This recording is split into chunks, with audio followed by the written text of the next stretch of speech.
أعوذ بالله من الشيطان الرجيم بسم الله الرحمن الرحيم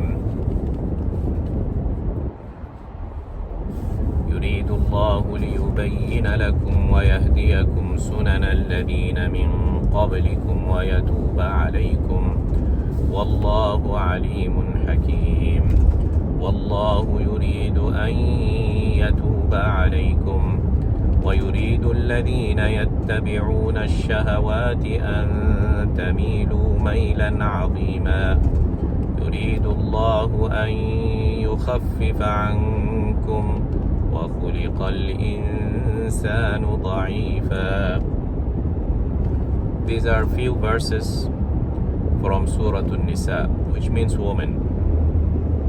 And these verses came after several verses from the beginning of the surah where Allah subhanahu wa ta'ala set some rules and regulations that governs the family matters of a Muslim society. And this is a society who were deep engulfed into practices from the days of ignorance that were wreaking havoc in the structure of a family, in the structure of the family life of the society, where there were no rules, or let us say very bad rules,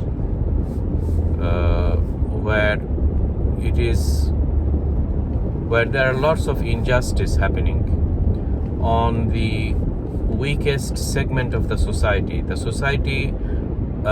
segment that doesn't have much voice, and it's very easy to deprive them from their rights and oppress them without being held accountable by anybody. These are the wives, these are the orphan where the father has died, these are the widows. So in terms of inheritance, the people before the Quran came, the people at the time of the ignorance, their norm was that the woman and the kids, they don't deserve to inherit anything. Only those who are young and men who participate in wars, they are the one who deserves to get the inheritance. So they would simply deprive the woman from any inheritance. So this surah came to give due portions of inheritance to everybody, to women, to kids. So there are lots of verses, particularly three main verses in this surah and the last verse of this surah. Altogether, it came to give a very concise and precise portion for each segment. Also, this surah came to give the rulings of marriage, that you cannot just go and marry as many as you want, 10, 12, 13, no. It says that there is a upper limit, which is 4, no more than that. Okay, and it gives the ruling on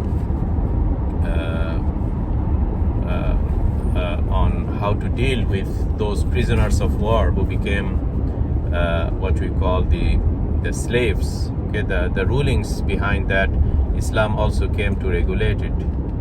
So after all these verses, its conclusion was said in these 3 verses that I have recited. يريد الله ليبين لكم. Allah, through this Quran, came to make it clear for us what is right and what is wrong. This is the beauty of the Quran. It is coming from the all-knowing, omnipotent, omniscient. It is coming from someone who is knowledgeable. It is coming from the engineer who designed the system, which is us as individuals as well as society. So let us respect this Allah subhanahu wa ta'ala when He Himself out of mercy came and told us that in this Quran I am going to show you the path. So let's give it a respect. Unfortunately, all the problems of our contemporary time, or for that matters previous times after the Quran came, all these problems can be summarized in one word, is that rejection of the Quran, or not paying due respect to the Quran, because Quran came not to conceal things. لِيُبَيِّنَ لَكُمْ. Quran came to make things clear, and hence the verses of the Quran is very clear. The verses of Quran is very simple. The verses of Quran are meant to be things that are applicable. These are not theories or very complex ideas that or have no implications whatsoever on earthly matters, like what sometimes the philosophers tend to spill lots of ink on topics that, number one, you won't understand. Number two, it's not applicable for majority of the people, only for some segments. But no, as we have seen in this Surah An-Nisa, things that are very much relevant to everyone among us, because these are things we are affected by. A person has a wife. Tell me a society where there is no wife or husband. Every society has this nucleus from where the progeny, from where the next generation is growing, husband and wife. And that's why this surah started with it. Ya ayyuhan nasu ttaqu rabbakum alladhi khalaqakum min nafsin wahidatin wa khalaqa minha zawjaha. O mankind, and pay attention to this opening of this surah, Ya ayyuhan nas, O mankind. So it's a global call to all the mankind. It's not for Muslims only. That's a mistake to consider Quran for Muslims. No, it's for the mankind. Okay, so the surah started with a call for the mankind, and addressing them and telling them that you are nothing but the offsprings of two persons, Adam and his wife Eve. And from Adam Allah created Eve, and from Adam and Eve all the other descendants from them, right? So this is the matter of facts. يُرِيدُ اللَّهُ لِيُبَيِّنَ لَكُمْ. So Quran came as a manifestation, as a bayan, as a clear announcement, with the most appealing way, appealing to the street janitor, layman, novice, as well as equally appealing to the most intellectual peoples on earth. Both of them became amazed. Both of them understand the things. Both of them recite and it hits the heart. And no one can offer something close to it. يُرِيدُ اللَّهُ لِيُبَيِّنَ لَكُمْ. And its author is Allah subhanahu wa ta'ala. And it's enough to know the author's credentials in order to give respect to the product of this author, which is the Quran. So let's think about it. يُرِيدُ اللَّهُ لِيُبَيِّنَ لَكُمْ وَيَهْدِيَكُمْ سُنَنَ الَّذِينَ مِنْ قَبْلِكُمْ. And this Quran comes to connect a derailed society before the Quran came, to direct a derailed society to what is the right way. وَيَهْدِيَكُمْ سُنَنَ الَّذِينَ مِنْ قَبْلِكُمْ. So the people of Quraysh, they derailed from the ways of Ibrahim alayhi salam. And after so many years, thousands of years, this Prophet Muhammad sallallahu alaihi wasallam came among the society who were submerged into darkness and ignorance, and came to connect them to the ways of Allah, to the divine way, in terms of whether it's a family matter, it's a matter of marriage, it's a matter of inheritance. All these things was a gift that Allah gave to that society and to the mankind, by extension to us, on matters that they were just like shooting in the dark, what to do, what not to do. And this is the case in our time as well. We are living in days of ignorance, where we kept the Quran aside, and then we invited people of ignorance and arrogance, which are the West, those who are the elders of enlightenment, from French, from England, from all those what we call the philosophers or whatever, who have dictated to us various rules on how to rule a society, whether it is in their family matters or inheritance or others. Okay, under some shallow banners of freedom, of liberalism, of this and that, and we are now suffering from all these so-called solutions that they came and gave us. So this type of verse should be very much applicable to our time, where those who have governed their life under the prescriptions of these philosophers, of these ignorant and arrogant people, no doubt that their solutions have led to a family that is broken, a family that the husband cannot trust the wife cannot trust the husband. The concept of marriage became so much out of context. There is no need for marriage. There is a boyfriend and girlfriend who just stays years under some partnership, and that is norm. There is no issue in that.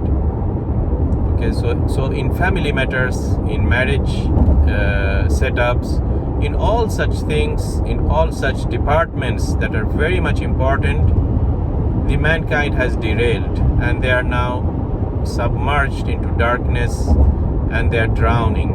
And Quran comes to lift this society out of this ocean of darkness, and tells them that this is the way. وَيَهْدِيَكُمْ سُنَنَ الَّذِينَ مِنْ قَبْلِكُمْ. And these are the ways that previous nations who were saved, who were the followers of prophets, who were guided by the rules of Allah since ancient time, whether it is from after Adam or it is after Noah, those who were saved by Noah, they were guided by the revelation and knowledge of Allah subhanahu wa ta'ala, where Noah tried to implement it within their society, and they survived, and the others perished. Go forward and pick another type of people, the people of Lut. There were people who derailed in their relationships and went to practice sex with fellow men, and hence the homosexuality, and hence the today's LGBTQ type of concepts. Also, you have example, and what happened to them? They were destroyed, and Lut and those who followed Lut, they were saved because they followed the hidayah and guidance of Allah. Okay, وَيَهْدِيَكُمْ سُنَنَ الَّذِينَ مِنْ قَبْلِكُمْ. So how beautiful is the Quran, where Allah came and gave us the rules from the past, historical examples, that what causes a society to derail and get destruction, and what causes a society to stay on the path and survive.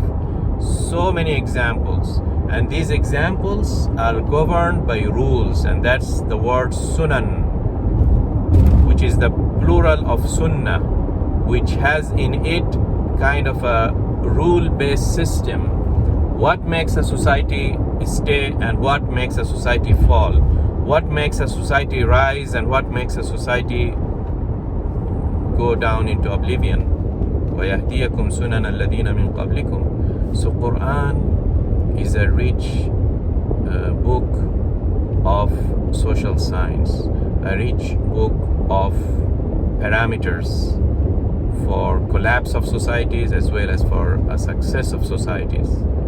We leave it aside and we go behind, I don't know, Karl Marx or Emil Durkheim or Max Weber or this and that, and we feel ourselves so smart, but we are so dumb and arrogant that we are leaving this Quran aside and going behind those prescriptions that they themselves don't know.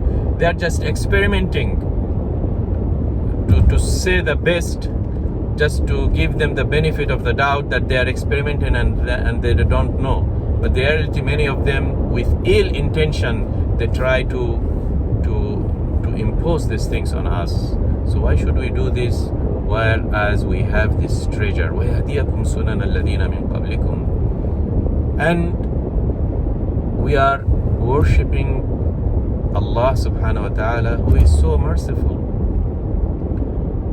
If we in the past have derailed and followed the footsteps of shaitan and followed the footsteps of those who gave us from their colonial upper hand and master slave type of relationship, they gave up some prescriptions which now it is clear that it's not working. If this is the situation, we are worshipping an Allah who accepts errors and mistakes and forgives. وَيَتُوبَ عَلَيْكُمْ. Allah is ready to accept us if we went derail, and He is ready to accept our repentance. So it's not a situation that one would come and give excuse that okay, I mean that is true, we agree that we are now in a deep problem, but we are in a problem and we cannot go out of it, and let's continue. No, you correct the course and start the right direction, in the right direction, and Allah will forgive us. وَيَتُوبَ عَلَيْكُمْ وَاللَّهُ عَلِيمٌ حَكِيمٌ. All these solutions are coming from Al-Alim Al-Hakim, the one who knows and who has the wisdom, and no one can compete with Allah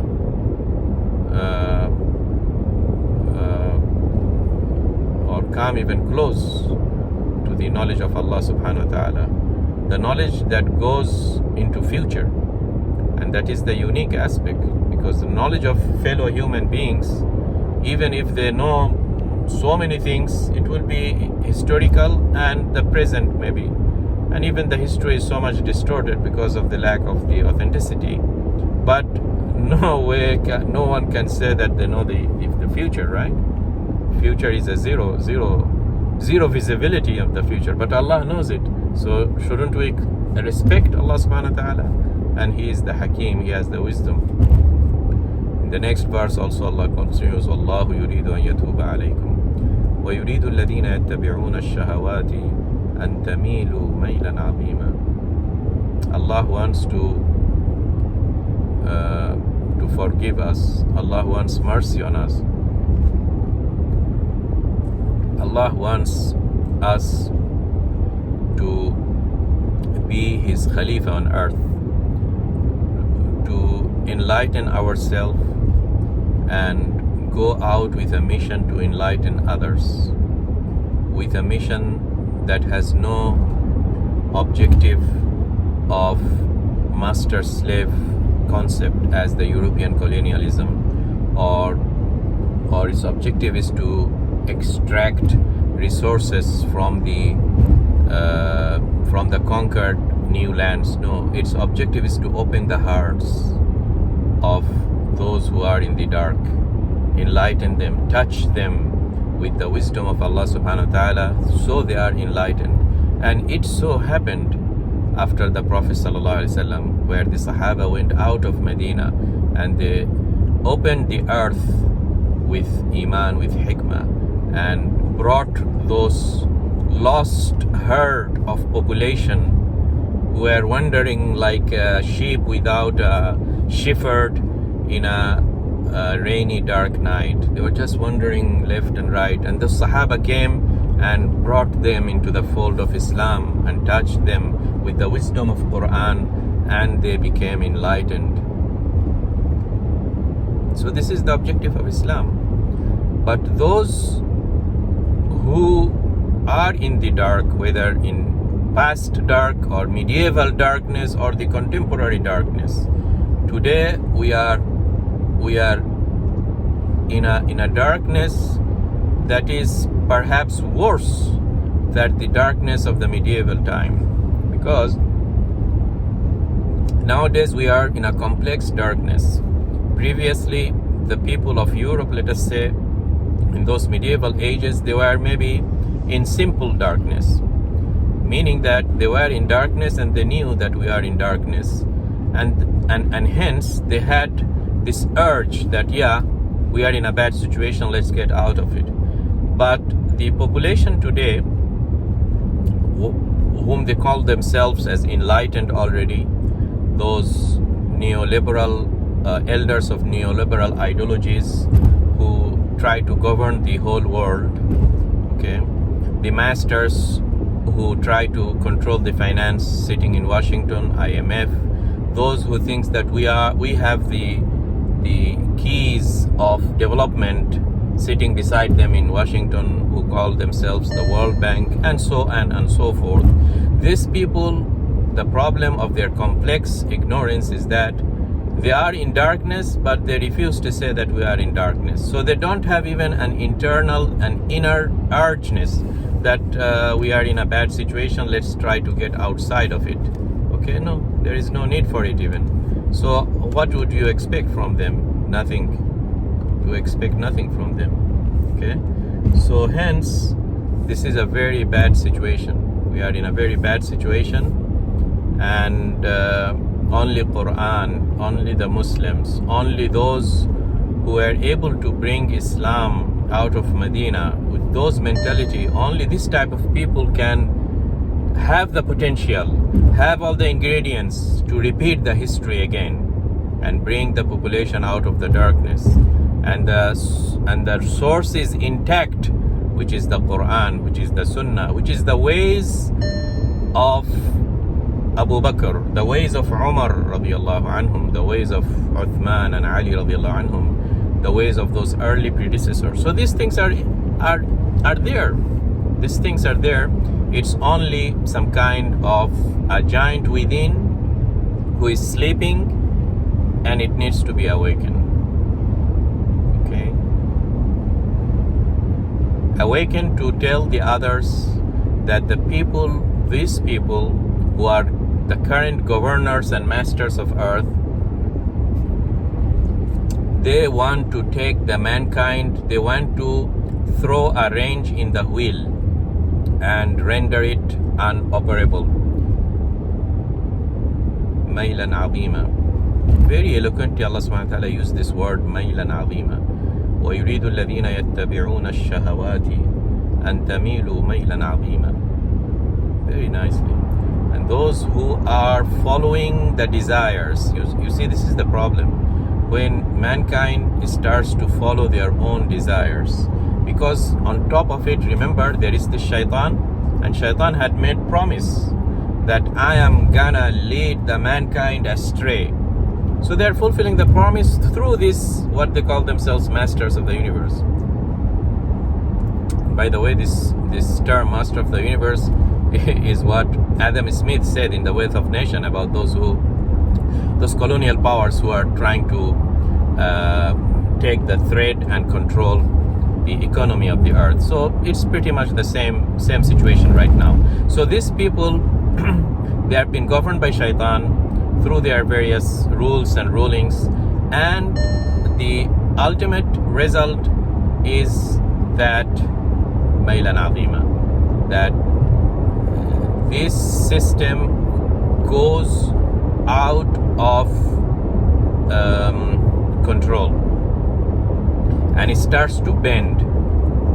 Imagine yourself, there is something that is erected and is sitting straight, and then you start to bend and bend and bend until the bending angle is too much that this material cannot hold it any further, and then it breaks. So as if we are reaching into a breaking point, the mankind is reaching into a breaking point,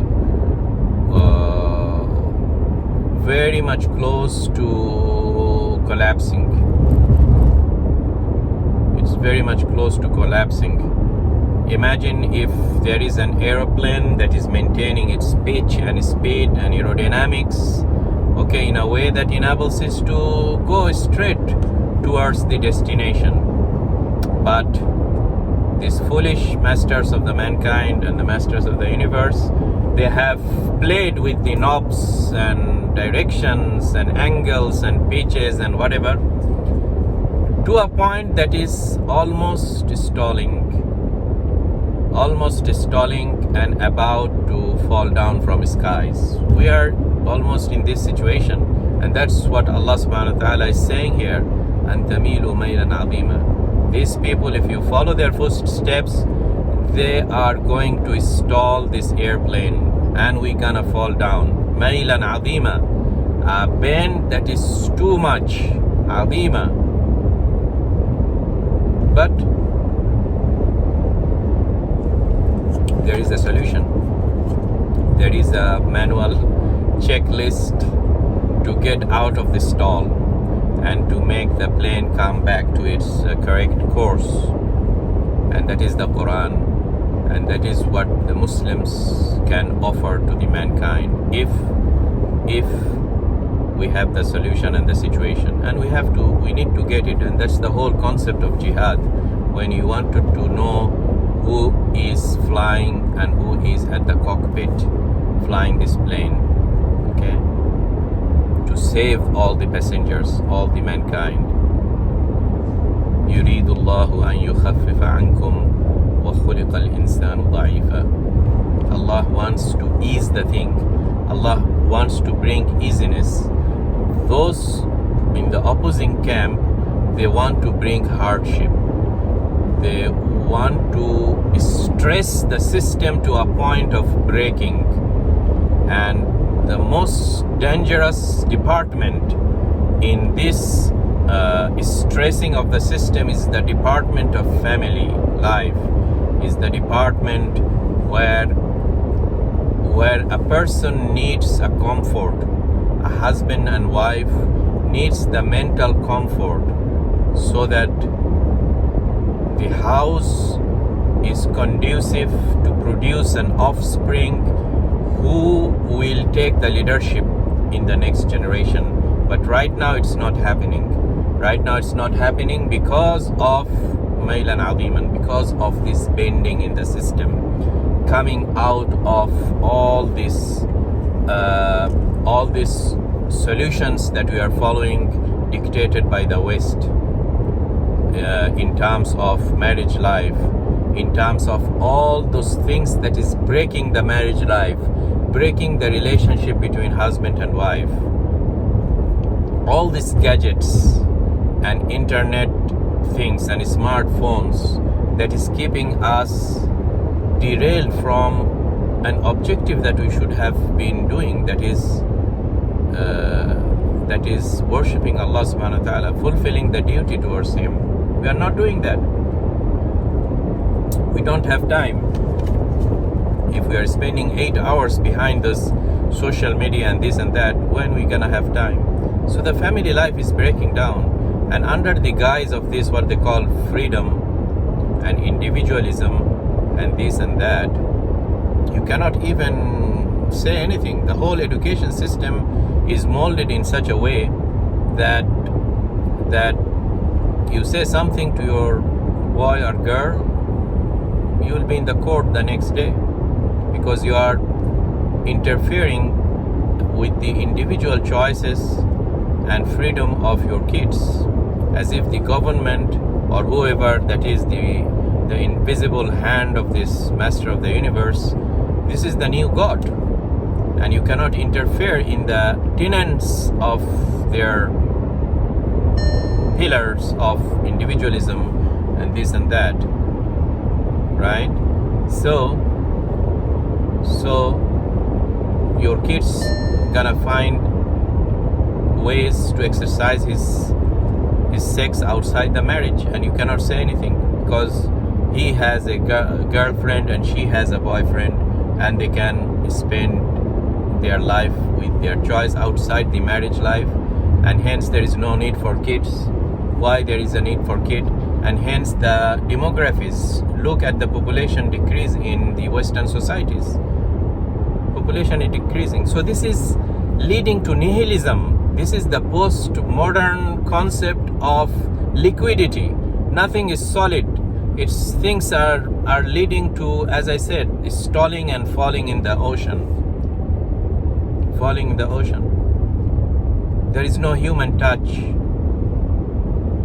Human beings are reduced into zombies that have been dictated by this internet and gadgets in their hands, and now all this machine learning and artificial intelligence, which has lots of good potentials and usage, has been used to the contrary in order to distract the human individual, the human family, and mankind. So see just in few verses how Allah subhanahu wa ta'ala brings in these big things.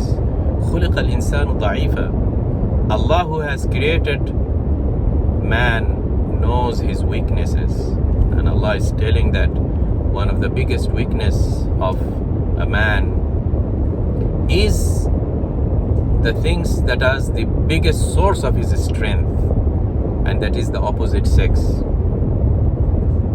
The sexual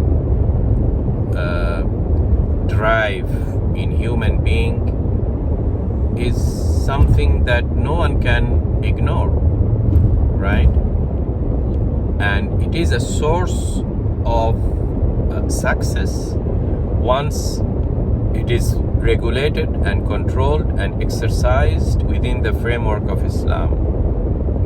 And it is a source of destruction when it is left uncontrolled and this animal drive comes under the tenets of Freudism, under the tenets of individualism, under the tenets of capitalism, and it is just uncontrolled. It becomes a rule of jungle and leads to nihilism, leads to collapse of the human society.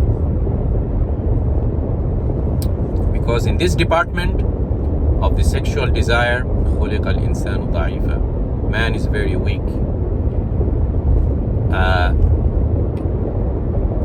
And it is perhaps more or less similar in any animal species, that a particular gender is very weak towards its other gender, very weak in terms of the attraction. People will wage wars because of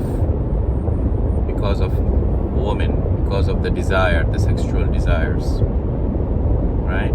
So the solutions that Islam have, there is no equal solutions to it, and it's enough to read only 3-4 pages from the Quran where this verse is from the Surah An-Nisa, when this verse is discussed, in order for one to appreciate how beautiful Islam came to control this sheer desire in human beings.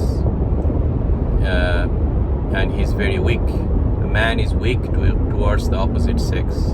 Even people whom you think are very knowledgeable, intellectual, this and this, think of the IMF former president, I don't know what's his name, Khan, the French guy, right? He has reached an age where one would say that there is no sexual drive, a old man, but at a moment of weakness, he couldn't control himself in front of this lady who came to clean his suite in New York hotel. خُلِقَ الْإِنسَانُ ضَعِيفًا. And before that, you see the Clinton affairs with Monica Lewinsky, and examples are many. So خُلِقَ الْإِنسَانُ ضَعِيفًا. Everybody is very weak. So what brings out of this weakness when a person is being guided by the Quran. Let us be guided by the Quran. Let us be humble. Let us know who is the enemy and who is the friend. Let us know whom to trust and whom to distrust. Let us know which is the source and the manual to drive this mankind towards safety, and what is the source and false manual that will stall the whole system and collapse it. And let's respect these things. Wallahu alam. Sallallahu ala nabiyyina Muhammad. Wassalamu alaikum wa rahmatullahi ta'ala wa barakatuhu. This recording has been made while I'm driving towards Mecca from the city of Jeddah on Saturday, 3rd of February 2023. Assalamu alaikum wa rahmatullahi ta'ala wa barakatuhu.